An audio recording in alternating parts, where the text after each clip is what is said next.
telling them that the church is going to be caught up to heaven, and then somebody else is going to go through tribulation.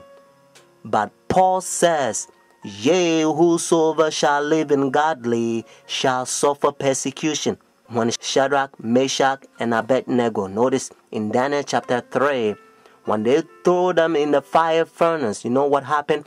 God saved them. And according to Daniel chapter 6, King Darius, when they threw Daniel in the lion's den, God saved Daniel. God help us to understand that He has the power to stop pain and He's in control. And according to Daniel chapter 12 verse 1, Bible says God's people shall be delivered. Notice, in the time of trouble such as never was. So you don't have to fear mankind. Do not accept that satanic doctrine or gospel, so to speak. It's coming from the Jesuit, the Vatican. You eating Catholic doctrine. That's what you are eating. That's why, and again, Revelation chapter 17, the Bible called this power the whore, the mother of harlot. Means if this power is a mother, notice, that means that this power has a daughters. It's a Sunday churches that they accept their son worship day. That's why it's Sunday. And watch even the spellings, you find out that's what it is. So friends, Jesus Christ is coming. Whether you go to church or not, friends, take a stand now. Saturday is the biblical day, the Sabbath, because God knows that in the end, the devil's going to make a lot of people forget the day. It's the holy day that they prove that He's the one who created heaven and the earth. Friends, that's why He began by saying, remember the Sabbath day to keep it holy. Oh, friends, isn't that sad? Said Jesus. Why you call me Lord, Lord, and do not the thing which I said? Says Jesus. These people confess me with their mouth, but their heart is far from me. Luke chapter 23, verses 50 to 56, and also Luke chapter 24, verses 1 to 3. In order for you to understand, you have to know that the Bible says all things was made by Him. So Jesus Christ created this world 6 days, and the 7th day He rested, according to Genesis chapter 2, verses 1 to 3. And then when Adam and Eve, they sinned, redemption, He came and He died for us.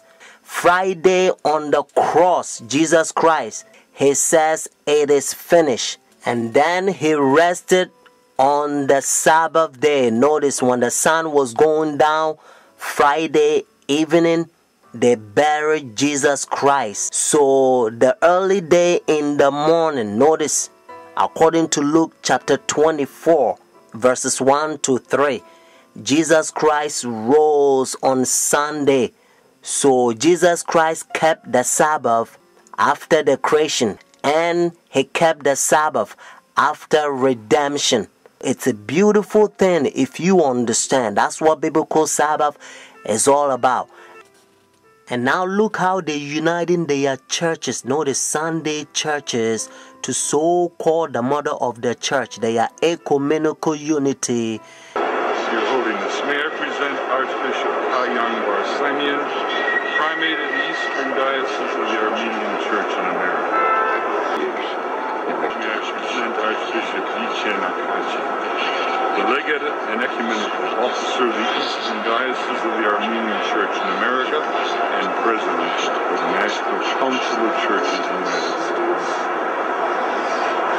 Holiness, may I present Reverend Dr. Donald McCoy, representing the presiding Bishop Mark Hansen of the Evangelical Lutheran Church in America.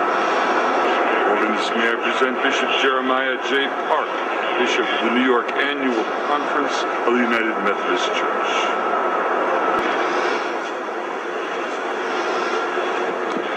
Your Holiness, may I present Reverend Wesley Granberg Michelson, the General Secretary of the Reformed Church in America. Your Holiness, may I present Reverend Dr. Clifton Kirkpatrick, the stated clerk of the General Assembly of the Presbyterian Church in the United States. Your Holiness, may I present Reverend Dr. William J. Shaw, President of the National Baptist Convention, United States. Your Holiness, may I present Bishop James Leggett, General Superintendent of the International Pentecost Holiness Church. Your Holiness, may I present Dr. Leith Anderson, President of the National Association of Evangelicals. Your Holiness, may I present Bishop David H. Benke, President of the Atlantic District of the Lutheran Church, Missouri Synod.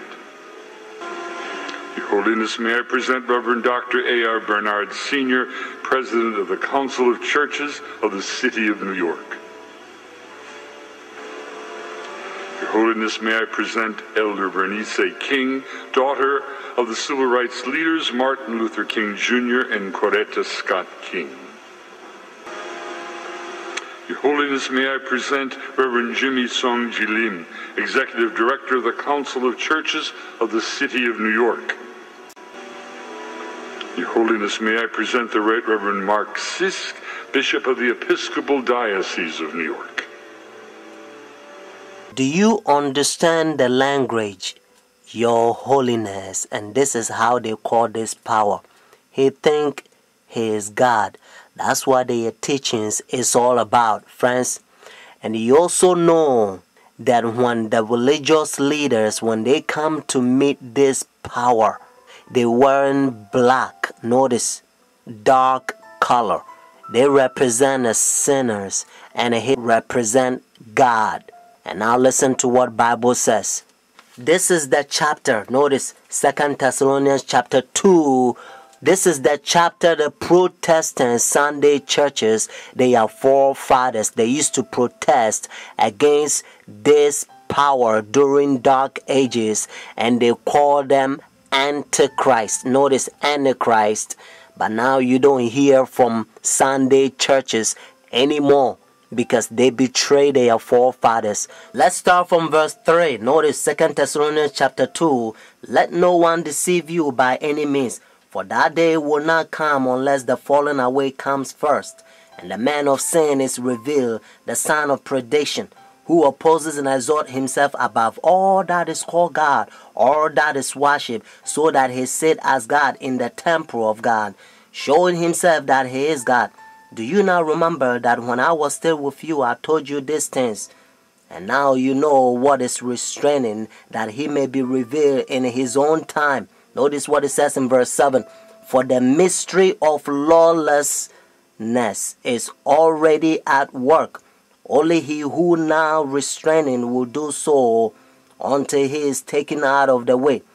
And then the lawless one will be revealed, whom the Lord will consume with the breath of his mouth and destroy with the brightness of his coming. The coming of the lawless one is according to the working of Satan, with all power, signs, and lying wonders, and with all unrighteousness, deception among those who perish, because they do not receive the love of the truth, that they may be saved. Friends, I urge you to call this number and order your own book. And the name of the book is The Great Controversy. Notice, The Great Controversy. And by the grace of God, you're going to become a better Christian. You're not going to fall to this Christianity that has become like a coffee and milk shake together, because the man of sin infiltrating the churches and they destroying doctrines. The phone number here is 856-503-5893. One more time, 856-503-5893. Friends, also, if God is touching your heart to support God's faithful ministry so that we can speed up this gospel to a lot of people so that they can hear what you are hearing, because heaven is ceaseless ages. Benedict XVI heads to the U.S. this coming week for his first visit here since being elected Pope 3 years ago, where the war in Iraq is expected to be high on the agenda. On Friday, Benedict travels to New York, where he will address the United Nations General Assembly. The UN event was